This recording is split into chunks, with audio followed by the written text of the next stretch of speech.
Hi, what's happening? Y'all? It's your boy Rico from RicoScores, and we have two major topics to talk about as far as the Commanders front office, a lot of off the field things, but one of them definitely does affect on the field product potentially. Maybe not in a big way, especially not yet, but we'll see. So the first major thing, we're going to talk about this second, but the Washington Commanders are apparently getting rid of President Jason Wright. We're going to talk about how long he has until he officially has to leave, what he's going to be doing here until he does leave, where he may potentially be going. Do we have any replacements in line? And then also the Washington Commanders hired former Panthers GM Scott Fitterer. We're going to talk about his history and how he may contribute to the Commanders, what his title is right now, how much of an impact he'll have on the Commanders, where is he in the chain of command of things, and of course, like you see in the title, man, this is one of the longest 12 months in Washington Commanders history. I don't think it's been a longer 12 months in Washington Commanders history. But before we get into all of that, make sure you stiff arm that like button, stiff arm the subscription button, stiff arm the bell next to that subscription button so you get notification each and every time I release an informative and opinionated video just like this one. I am super excited because we are getting right there with training camp, y'all. Just to let you know, the rookies reported the training camp today, as in July 18th on Thursday.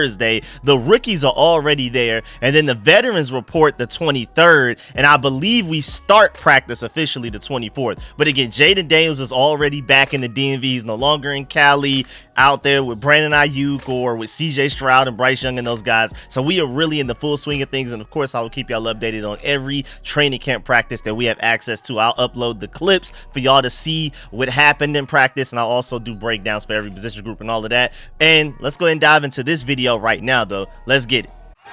Adam.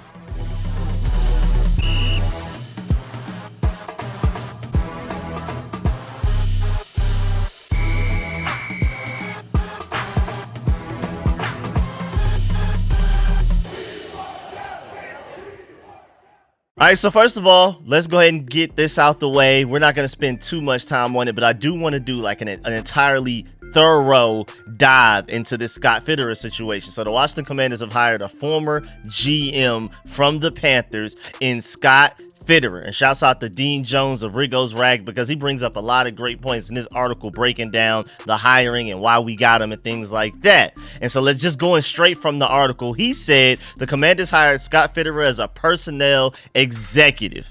This came just a few short months after he was fired as a Carolina Panthers general manager. And remember, I'm not even gonna sit here and lie, I remember when he was the general manager for the Panthers and we were talking about like who's going to be a top free agency destination, who's going to attract the best coaches and things like that.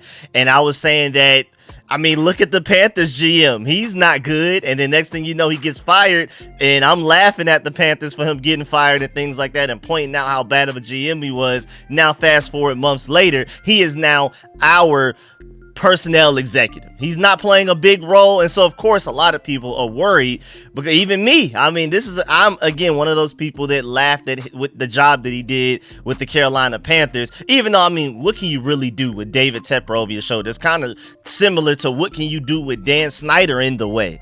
David Tepper may not be as bad of a human being off the field, but like on the field wise, you could argue he meddles even more than Dan Snyder does. I mean, he was in there telling them what plays to run and things like that, like all kinds of craziness, but they're both very bad. And you can kind of see to where, like, for a lot of people, including Jason Wright, who we're going to talk about later, it's like, how much can you really accomplish when your boss is as terrible as he is? But continuing with what Dean Jones said in the article, he said, as someone who also covers the Panthers, so he covers the Commanders and Panthers, so if anybody knows, he does. He said, there is a huge amount of hard work ahead for Fitterer on his potential road to redemption. So again, this guy's reputation is not looking too good. What he did in Seattle started to build his reputation in a very positive way. That's how he was able to land that GM job with the Carolina Panthers in the first place. Dave Tepper saw him as the guy that would come in like their version of Adam Peters. Remember last offseason, they had like a similar offseason to what we did this year, with like a clean sweep, and on paper looked like they had a great coaching staff and front office and things like that. And then the wheels completely fell off. It was terrible, and they're pretty much starting all the way over again. Maybe not as much over as they were last year, but they pretty much just hit the red button on that whole experiment. But again, He had to have done something really good for Dave Tepper to look at him and be like, that's the guy I want doing this whole clean sweep for me, leading the way. We're going to draft the franchise quarterback for him. It's going to be Bryce Young and Scott Fitterer. That's the future of the Carolina Panthers. So we're going to dive into that. Like, how did he even gain this reputation? We'll get there soon. But of course, most recently, he was fired. And now everybody's looking at him like, why would you even hire him to be a part of your front office in any way? Why would you even hire this guy to staple papers for you with as bad of a GM as he was for the Carolina Panthers? So going back to Dean Jones, his time in Carolina was nothing short of catastrophic. And in his article breaking down the hiring of Scott Fitterer to the Washington Commanders, he hyperlinked that sentence, nothing short of catastrophic. So if you want to go to the article and then click that link to see exactly how bad he was for the Carolina Panthers, you can. But again, I don't want to spend too much time because we have a lot of Jason Wright to talk about for the second half of this video. But continuing what Dean Jones said, having a meddling owner such as David Tepper breathing down his neck didn't help. But his in on every deal mentality brought almost nothing in terms of improvement. Rash gambles in the trade market rarely paid off. Poor draft choices and bad contracts for veterans and free agency were two more catalysts behind his demise. Fitterer came to the Panthers with a promising reputation, but his 3-year stint at the helm quickly became an unmitigated disaster. And I feel like you can't really argue against that. That sounds pretty much spot on. I mean, bad free agency contracts, bad trades. It sounds like any way that you could mess up being a GM, it sounds like he literally did just that. Continuing with the article, Scott Fitterer must repair his damaged reputation with the Commanders. His arrival in the nation's capital means that the Commanders have 2 ex-Panthers general managers in front office roles. And just to remind you, that's also Marty Hurney. Now, Marty Hurney has a very low-level front office title right now. He's just like a personnel executive, similar to Scott Fitterer. He's just a guy that's there to kind of give their opinions. But remember, Marty Hurney was the GM for the Panthers from 2002 all the way to 2020. Like, that's incredible. That is absolutely insane how long he's been there for them. But now he's been with the Washington Commanders basically the entire Rivera era. And, you know, a lot of people did not survive this Josh Harris takeover, going from Dan Snyder to Josh Harris, most notably Jason Wright, who we're going to talk about again in the second half of the video. But somehow Marty Hurney keeps surviving. He made it through every cut. Seems like we've had like 8 different cuts, like a whole bunch of different moments where we're just like, clean sweep this, get rid of that. This guy had something to deal with the Rivera era and the Dan Snyder era, get rid of him too. Somehow Marty Hurney has survived all of these, so he must be doing something right, even though he doesn't play a major role in the front office. Again, for him to survive all of the cuts that we've done, I feel like we've even fired the ball boys and the water boys and the people in charge of laundry from the previous regime. They got rid of everybody. For Marty Hurney to be still sticking around even through that, there must be something to that. Maybe these ex-Panthers GMs don't make good general managers per se, but maybe they do a pretty good job at advising Adam Peters and Dan Quinn and those guys. Who knows? There has to be a reason that Marty Hurney was held and retained through all of these cuts, and the reason why they went out and got Scott Fitterer, even though I felt like the front office was finalized. We already have more roles in the front office than I remember the Commanders, Burgundy and Gold Redskins football team have ever had in our history, at least since I've been alive. We have guys doing very specific things. Typically, you have one guy doing the job like 4 guys in this front office will be doing, like juggling a bunch of stuff. We've broken this down in very specific segments. And then on top of that, we still went out and signed another guy, hired another guy in Scott Fitterer. So it is like, I mean, we're not done yet. Like, we still need somebody else. You already assigned all of these different roles to all of these different people. We had to get rid of my boy Eugene Shin because we just hired too many people. And then you went and got Scott Fitterer after that. So I'm just assuming he has to hold some value. There has to be something positive coming from this for Adam Peters to go out of his way to go get this guy is my point. Going back to Dean Jones and what he said on Rico's Rag, this is an odd approach considering the NFC South outfits free fall to rock bottom in recent years. They have been the worst division in football the last few years, and I love it. As a Falcons hater, full-blown employee of the month level Falcons hater, love what I'm seeing. Division worse than football, and they still haven't been able to take advantage of it. I mean, it's beautiful. It's so beautiful. At the same time, there needs to be a level of trust attached to Peters' decision-making process. My point exactly. I'm just going to give him the benefit of the doubt at every possible turn until he gives us a reason not to. So far, he's been killing it. Home runs were pretty much almost every decision he's made. I'm still flat flabbergasted as to how we got Dave Gardy from the NFL front office and Brandon Sosna from the Lions. I'm like appalled. I have zero idea how Adam Peters managed to pull that off. And if that guy trust Scott Fitterer for any reason, then I'm just gonna give him the benefit of the doubt, because this guy has been working magic. This boy has been cooking since he's gotten here. I mean, let alone free agency, the draft, all of that stuff, even outside of that. Continuing with Dean Jones, not everyone is cut out to be a general manager. Fitterer falls into this category, and he's unlikely to get another opportunity in a top job again. I agree. I mean, after what he did with the Panthers, nobody's probably ever gonna give him an opportunity to do that again, at least at the NFL level.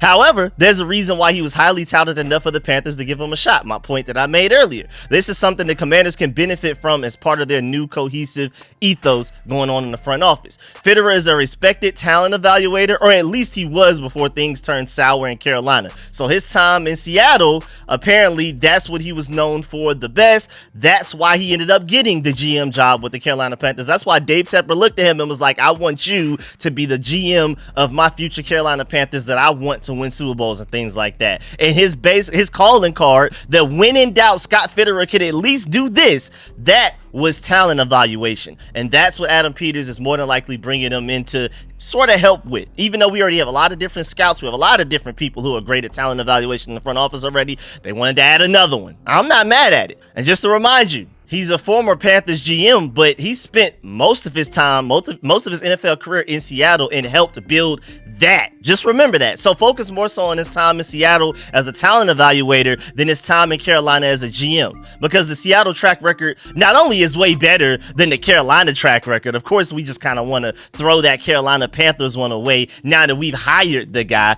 but also, like I said, he spent way more time in Seattle, and I feel like that's a better representation of not only who he is, but also the role that he may play here, because he's not coming here to be GM at all. We already have an assistant GM in Lance Newmark. We already have Brandon Sosna, who, I mean, you can call him whatever you want by title, but this guy's going to have his hands in so many things that he's only second to Adam Peters in this organization as far as impact and influence and things like that. Lance Newmark is the assistant GM, and he's underneath at Brandon Sosna in the chain of command. So it's to a point where, like, Scott Fitterer, when he's coming in here, how much of an impact will he really have? How much influence will he have? How much of a say will he actually have? So he's coming here to basically just do talent evaluation, and that's it. None of the trades that he messed up, none of the free agency signings and contracts that he messed up in Carolina. He will not play much of a role at all in any of those, so you don't have to worry about that. What he did really well in Seattle, he's going to do that here, is my main point. Just to remind you again, I mean, he joined Seattle all the way back in 2001. He was an area scout there 2001 to 2010. Then the director of college scouting from 2011 to 2014. They felt the need to give him that promotion. Then co-director of player personnel 2015 through 2019. And then he was their vice president of football operations in 2020 before Dave Tepper looked at him and was like, that's who I want to come and be my general manager. Again, it didn't work out at all. It went pretty much as bad as it could go. But again, he must have been doing a lot of things right for the Seattle Seahawks for him to be highly coveted like that for the Carolina Panthers. And again, just based on his title and role that it looks like, it seems like, if anything, he's getting a demotion even compared to what he did to the Seattle Seahawks. He's going to have less of an impact here than he even had for the Seattle Seahawks, because we already have a lot of people in those roles. When it comes to vice president of football operations and director of player personnel, the most recent jobs that he held with the Seahawks, he's coming here for a lesser role and a lesser title than that here. So whatever he's good at, he's coming here to do just that. He's not going to have as much of an impact as you possibly think that he will. Just to remind y'all, just want to keep y'all like optimistic on the hire. And also, again, just to let you know, if you are worried, this guy will be at the very highest fourth in the chain of command. And I don't even think that. He may even be further down the pecking order than Martin Mayhew. I highly doubt he's even at that fourth, because again, Adam Peters, Brandon Sosna, Lance Newmark. Lance Newmark is third as your assistant general manager. Then you have Dan Quinn, the head coach, as well. I mean, I don't know how far this guy is down the chain of command. He may even be somewhere in the double digits, but I'm just letting you know he will be 4th highest at the very optimal, the very best. And again, the fact that we waited this long to get him compared to everybody else that we fought to get as quickly as possible, I'm pretty sure that also represents how far he is down the chain of command. If he were hired months ago, then maybe I could see him being like, oh, okay, Adam Peters really wanted this guy. He made sure he got this guy as soon as he could. But the fact that he waited until July to get this guy, I don't think he's coming in to just make big decisions for this team. And then also continuing with Dean's article on Rico's Rag, he said it's a foot back in the NFL door for Fitterer. And it is. This is like his opportunity to kind of redeem his name and clean it up a little bit. He'll be an innocent bystander when the big decisions are due. Completely agree. But his primary task should center on running the rule over free agent possibilities and draft prospects. That's where he's excelled previously and can do so again without the added pressure of being the football operations leader. Completely agree. That's literally what he's here to do. What he did well in Seattle, that's what he's here to do for the Washington Commanders. All that he did poorly for the Panthers, he's not doing here. So I feel like we're just getting only the good out of him with the situation that he's here coming here to do. That task falls on Peters. He's made an impressive start to life with the Commanders gutting the roster and maximizing the vast resources at his disposal. If the former San Francisco 49ers executive thinks Fitterer has something worthwhile to offer, that should be good enough for fans. I completely agree. Completely agree with that whole thing. That's why I feel like this article was perfect. Getting back to his roots with an exciting project is the best possible scenario for Fitterer. I completely agree. This was his dream job opportunity here. This is probably the best he could get and also the best chance for him to potentially get his name. Because if we go out there and we dominate, and even though it's because Adam Peters and Brandon Sosna and Lance Newmark are doing most of the heavy lifting, they're the ones having the largest impact, and they're the biggest reasons why we are successful. We're out there winning Super Bowls. Jaden Daniels looks like a top 5, top 10 quarterback in the NFL. Just say, for example, if we're going out there and looking really good, we're having great drafts, we're having great free agencies, we're a top free agency destination, we're getting great contracts situated and things like that. Just his name being attached to this brand will help him out a lot. And then getting in on ground zero, because even though I feel like this team is destined to be great with all of the decisions and hirings and firings and signings and all the decisions we've made this offseason, you got to remember we're still a 4-win team technically right now. Most recently, we only won 4 games in an entire season. So it's going to look like Fitterer came in after the Commanders won 4 games, and now the Commanders are going to the playoffs, going to Super Bowls, winning Super Bowls and things like that. That's the best way to look at it from the Fitterer situation. His reputation was tarnished in Carolina, but returning the responsibilities he thrived along with the Seahawks might be a win-win for all parties. And who knows, perhaps the harsh lessons learned working under Tepper should serve as an extra motivation to get his once blossoming career back on track along the way. I completely agree, perfectly worded, because that's another angle on this. The fact that this guy, if anybody is as motivated as anybody else, is this guy to get his name back. This guy just went from being a GM candidate to GM to nobody wants him to do anything for their front office just in a matter of like 2-3 years. So this is like his opportunity to get back to doing what he loves with a potential organization that seems to value what he did in Seattle. And this is a best case scenario for him. And it's also a win-win for us, because what do we lose from hiring this guy as just a personnel executive? They didn't even give him like a creative title with more than 2 words. He's just personnel executive. We have like 2 or 3 other people with that same exact title. He's just there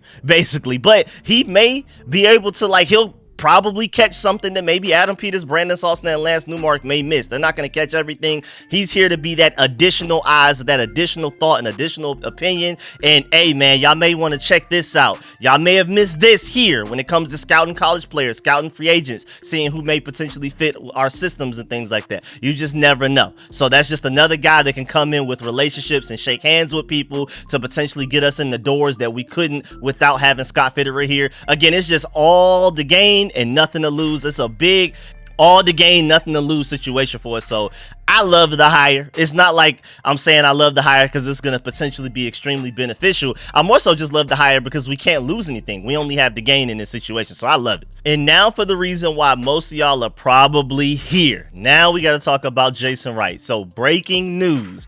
Jason Wright has moved out of his role as the Washington Commanders president and will leave the organization by the end of the 2024 season. Wright will assume the title senior advisor as the search begins for a new team president. And Ian Rappaport even quote tweeted this. I mean, this was such breaking news. Adam Schefter, Ian Rappaport were even talking about it. You know it's big news when those guys are talking about it, because we've done a lot of things that they haven't talked about. This was one worthy of several notifications. I got notifications from ESPN, Bleacher Report, The Score. Everybody was talking about this today. It's probably the biggest news that went down in the NFL today. But Ian Rappaport again, he said this is true, a long anticipated move. And I thought that was interesting, because he said long anticipated, which means that people in NFL circles already knew that the writing was on the wall here. It was only a matter of when, not if. And this is coming from Ian Rappaport, not even somebody within the Commanders organization. And of course, we got to do like a whole deep dive as to why there was writing on the wall. This was destined to happen. We could already just see this coming a mile away. We're going to get there soon. But for now, I just want to do a breakdown of what is exactly going on here. So shouts out to Mark Mask and Nikki Javala of the Washington Post. They said Jason Wright, who became the face of the Washington Commanders' attempt to transform their workplace culture after being hired 4 years ago as the first black team president in NFL history, and I feel like that's very important, at least to me, will move out of the role immediately today, or it's probably already happened before this news even came out. He is no longer the president immediately. He's still here until the end of the season, but I want to make that important distinction that he is no longer the president as of today. We no longer have a president of all. We're going to probably go look for one, and will leave the organization by the end of the upcoming season, Wright and Commanders owner Josh Harris said. Wright will assume the title of senior advisor while maintaining his responsibilities as the team's de facto president, focusing primarily on his search for a new stadium site and stadium naming rights partner. Harris and Tad Brown, the chief executive of Harris Blitz Sports and Entertainment, will lead the search for the Commanders' next president. Quote, coming from Jason Wright himself, quote, "This feels like the right moment for me to explore my next leadership opportunity.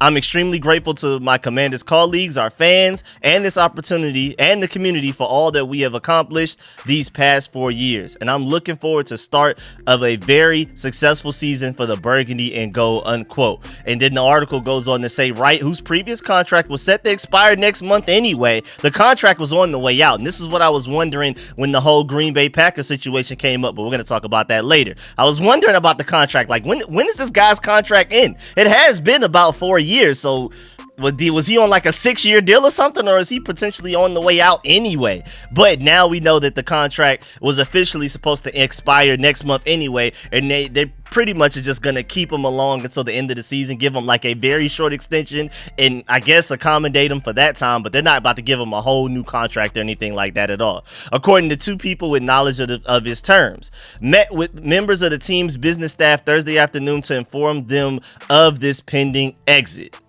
Should he find his next job before the season ends, the team will support an expedited exit for him, a person familiar with the Commanders' planning said. So that's really interesting. So if he does find another role somewhere else, I doubt it would be president, but you never know. Maybe somebody would hire him as a president.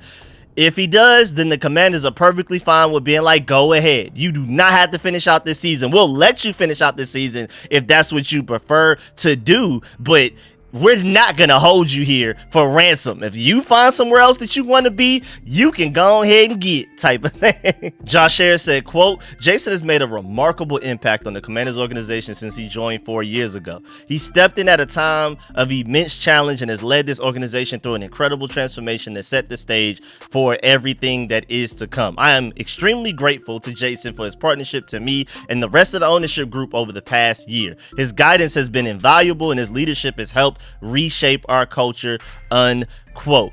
And for the rest of the personal statement, just real quick from Jason Wright himself, he also said, and I'm gonna read it real quick, "I am incredibly proud of what we have accomplished over the past few years. Together with an amazing team of professionals, we have taken this franchise through a period of immense challenge and uncertainty and have transformed it. We set the table for an incredibly bright future under Josh's leadership. Over just the past year, we've welcomed record numbers of fans back into the building." I definitely did that. I feel like Dan Snyder being gone was the majority of that. "Made meaningful improvements to the fan experience." I agree. "Re-engaged with corporate partners and reconnected with the community. Most importantly, we reestablished a culture of respect in this organization." I agree there.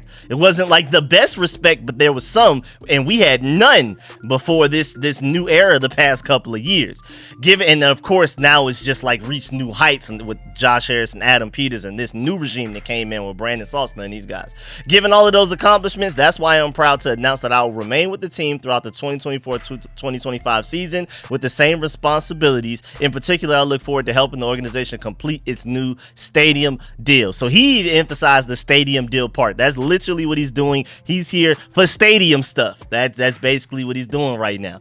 And I know a lot of y'all are probably celebrating this news coming out like, I'm already knowing there's a whole large percentage of people probably that's celebrating as if like Jason Wright's firing is going to somehow affect how many wins we get this season or next season or the season after that. And I'm here to tell you now, Jason Wright had nothing to deal with any of that. And I also agree with what JP Finley said right here. With all of the changes, this can't be a surprise. Jason tried to get a lot done under some difficult circumstances, and I believe he definitely deserves some credit for that. And you could tell that this was on the way, which I foreshadowed earlier when I said that I was going to talk about this, because you could definitely tell this was on the way, especially after the news came out that he was a finalist for that Green Bay Packers president's job over there. You don't typically take interviews for a lateral move to somewhere else unless you already know that you're potentially on the way out with your current situation. And not only did he take an interview, but he was one of the finalists, so he probably did more than one interview with the Packers. And who knows, he may have already interviewed with other teams as well, and the information just never came out. So you could even tell that he knew that he was potentially on the way out a while ago. Either way, the writing was on the wall for this at minimum just a couple of weeks ago when we found out about the Green Bay Packers situation, but it was probably on the wall behind the scenes for much longer than us fans even knew. And another way that we knew this is probably inevitable was that Jason Wright was yet another guy that was here before Josh Harris. And Josh Harris, one by one, over the past year, because again, he bought this team, last year in July? So it hasn't even been like an entire full year yet, I don't believe.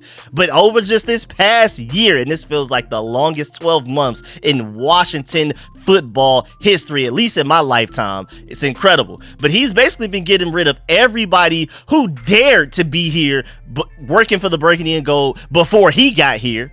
If when he entered the Washington Commanders organization as the owner and shook your hand, you were already on the list of people he was working on firing eventually. Like, he is doing a complete clean sweep. Like I said, even the ball boys and the water boys have probably been switched out. Josh Harris is not playing. If you have even shaken Dan Snyder's hand, you're pretty much gone. If you have any ounce of Snyder's stench still on you, you're gone. Literally, the only signs of Snyder that is left around at this point is the team branding, name, and logo, but really none of like the people around. And interestingly enough, it looks like the guy who was assumed to be responsible for the switch to that Commanders branding, logo, jerseys, and all of that is now gone as well in Jason Wright. So it all comes full circle. And shouts out to Burgundy Blog, because he said, seems to me Jason Wright's departure will finally purge the organization of anyone responsible for the Commanders. Yeah, this is literally probably like the last person that had anything to deal with it. This is true. Very true. Anybody that had anything to do with the Commander selection for the new name, brand identity, and all of that, all gone. Even Ron Rivera, who had at least a little part to deal with the process, he's even gone. He's gone as well. And does that mean that Josh Harris basically has plans to change everything and basically roll out his own name and brand and jerseys and things like that eventually? We already need a new stadium.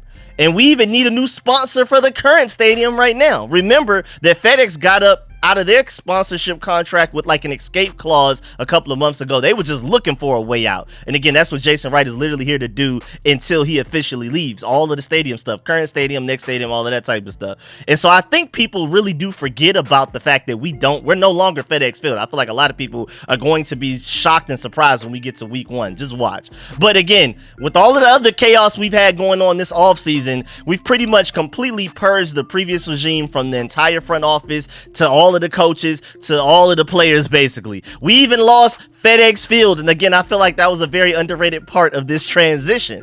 It's just like Commanders Field right now, literally. But my main point is, if there was ever a time to make a change into like a new branding, new name, and all of that type of stuff, again, it would be right now, because you're even in transitioning between stadiums right now. This would be the best time, because we even need a new sponsor for our current stadium in Landover, where we're going to play at in week 1 in a couple of months.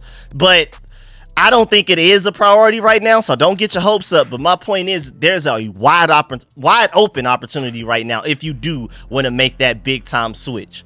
And I completely agree with Grant Paulson when he said, quote on Twitter, "My issue with the rebrand to the Commanders was always that it was being done by people that were passerbys. Those of us from here," and he's talking about the DMV, or at the very least people who are diehard fans of the Commanders like me, "will have this name, logo, and brand forever unless Josh Harris does something about it. The people who let it come and go. We're still here. Almost every person involved in the rebrand has already left," and I completely agree.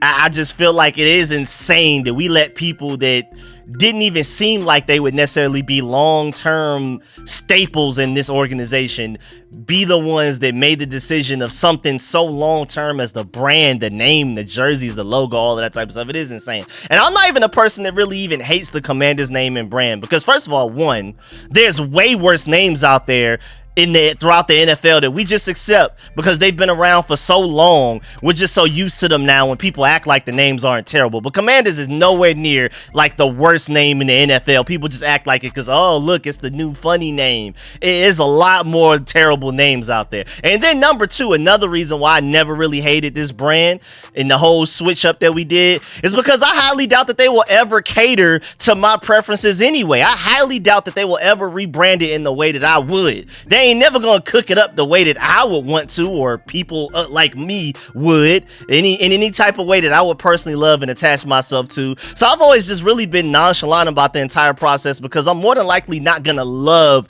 whatever they pick anyway. Even when Josh Harris, if he potentially changes the name, I'm not expecting to love the rebrand or anything like that. I mean, I just highly doubt that those people that at the top making these decisions have the same taste and drip that I got. You know what I'm saying? So the only thing I've even cared about even a little bit is if I can at least like the jerseys just even a little bit. And I do. So that's why I'm chilling. With the rebrand, I'm like, the jerseys are at least all right.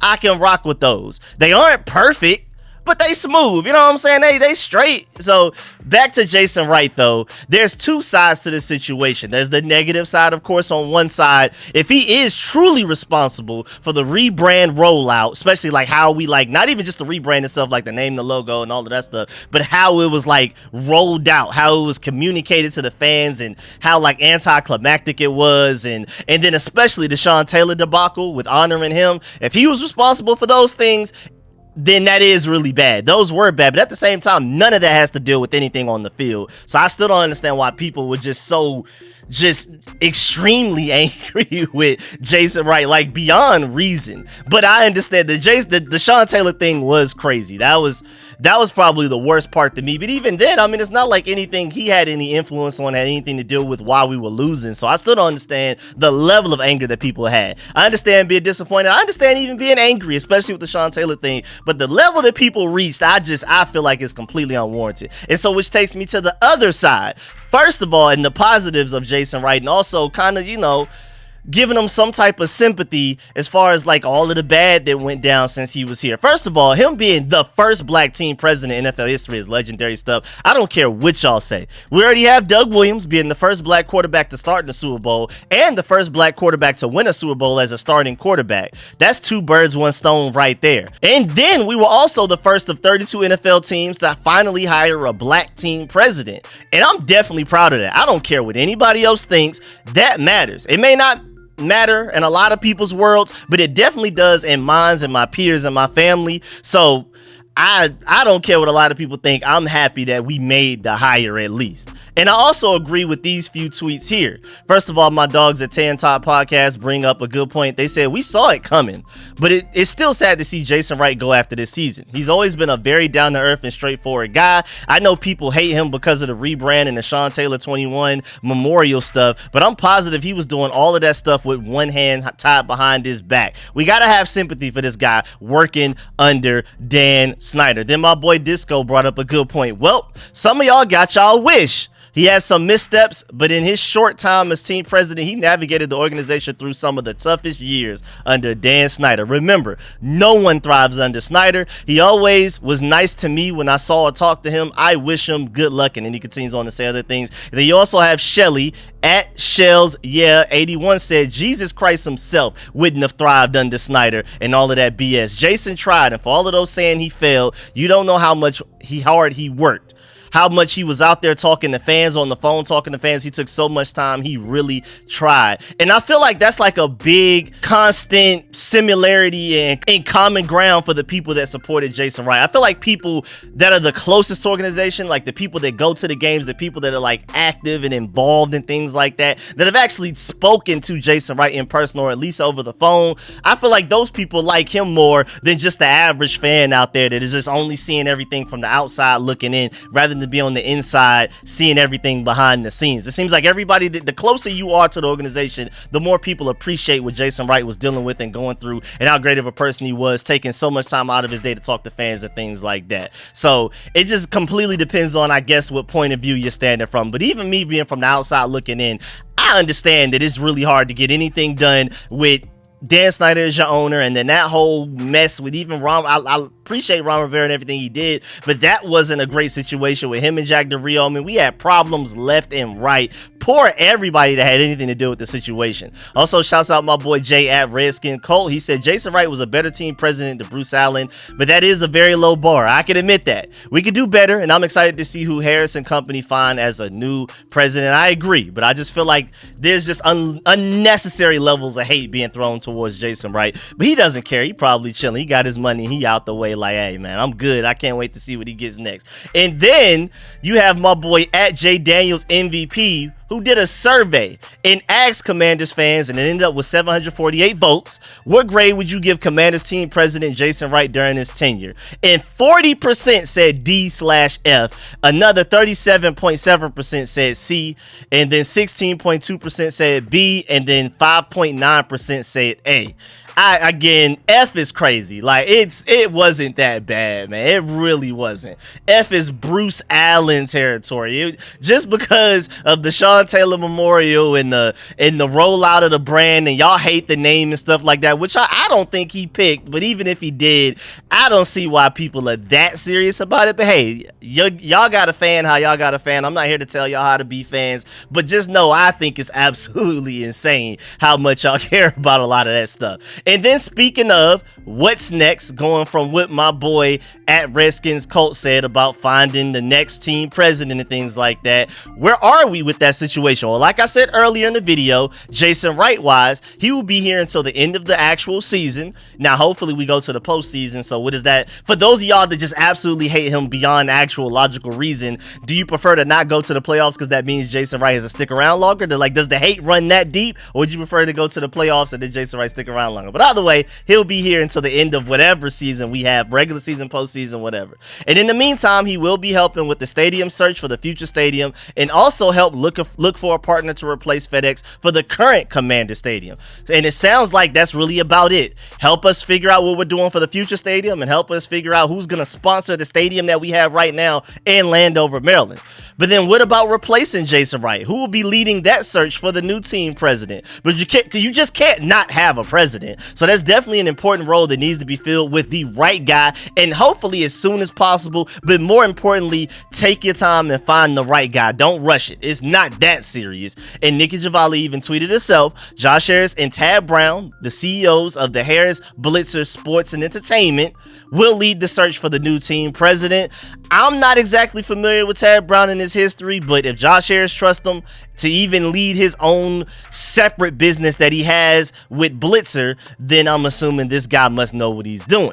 And y'all know me, man. I typically have a list of candidates to replace certain roles that we lose, that we fire, whatever we're trying to replace it. So especially this off season. But I do not have a list of potential replacement candidates for team president. Again, y'all know me. Anything football related, I got y'all. Even if it's like front office, as far as like candidates and options, front office, coaches, whatever. But team president, that's a wide open search. That's as wide open of a search as you can have. I mean, it could be like a top Wall Street business guy that's even a candidate for this. Who knows? You can dig as deep as you want. I don't have any expertise enough in that area to come with like a list of guys like I typically do when we fire somebody to see who's going to replace that guy that we fired. So ultimately, we're just gonna have to wait and see what's going on with this one. Maybe we'll start to get some clues. We'll start to hear some whispers as this is a guy that they're looking at. This is a guy that they brought in for an interview or something like that. And then I could do like a whole deep dive into that guy's history and what he's done positively throughout his career and do resume checks and things like that. But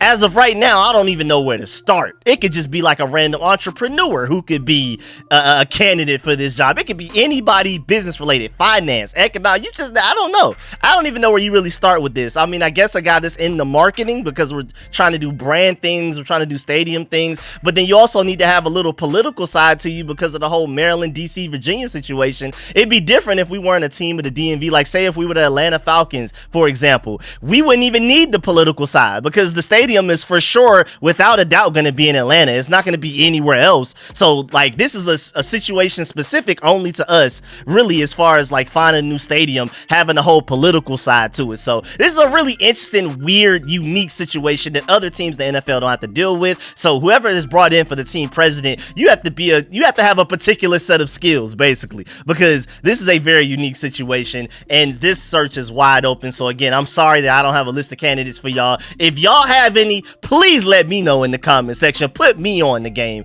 please, because I would love to know who may even kinda be a good candidate to replace as team president. I don't have any answers for you there right now. Y'all know I'm super football, man. But yeah, man, that's the end of this video. Please get in the comment section. Let me know how you feel about everything discussed in this video. Please stiff arm that like button, stiff arm the subscription button, stiff arm the bell next to that subscription button so you get notification each and every time I release an informative and opinionated video just like this one. Do not leave this video without leaving a like. And most importantly, please let me know in the comment section how y'all feel about all of this, because I know there is a lot of passion for some reason involved in a lot of this Jason Wright stuff. I don't necessarily see it, but if y'all do, please let me know which side you're on and why. And of course, I mean, even going back to the beginning of the video, the whole first half of it, the Scott Fitterer hiring, how do you feel about that? Good or bad? Do you agree or disagree with any of my points? Same thing with Jason Wright. And then again, like I asked, basically almost pleaded at the end, towards the end of the video just a few minutes ago, who do you have as a candidate? If you know any potential